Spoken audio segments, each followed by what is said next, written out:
സങ്കീർത്തനം 52. അക്രമിയുടെ അവസാനം. ശക്തനായ മനുഷ്യ, ദൈവഭക്തർക്കെതിരെ ചെയ്ത ദുഷ്ടതയിൽ നീ എന്തിനഹങ്കരിക്കുന്നു? ദിവസം മുഴുവനും നീ വിനാശം നിരൂപിക്കുന്നു. വഞ്ചക, നിന്റെ നാവ് മൂർച്ചയുള്ള ക്ഷൗരക്കത്തി പോലെയാണ്. നന്മയേക്കാൾ തിന്മയും സത്യത്തേക്കാൾ വ്യാജവും നീ ഇഷ്ടപ്പെടുന്നു. വഞ്ചന നിറഞ്ഞ നാവേ, വിനാശകരമായ വാക്കുകളാണ് നിനക്കിഷ്ടം. ദൈവം നിന്നെ എന്നേക്കുമായി തകർക്കും. നിന്റെ കൂടാരത്തിൽ നിന്ന് അവിടുന്ന് നിന്നെ വലിച്ചെടുത്തു ചീന്തിക്കളയും.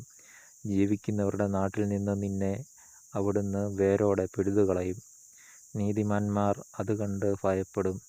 അവനെ പരിഹസിച്ച് അവർ പറയും, ഇതാ ദൈവത്തിൽ ശരണം വയ്ക്കാത്ത മനുഷ്യൻ, സ്വന്തം സമ്പൽ സമൃദ്ധിയിൽ വിശ്വാസമർപ്പിച്ചവൻ, അക്രമത്തിൽ അഭയം തേടിയവൻ.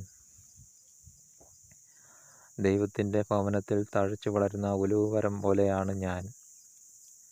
ദൈവത്തിൻ്റെ കാരുണ്യത്തിൽ ഞാൻ എന്നേക്കും ആശ്രയിക്കുന്നു.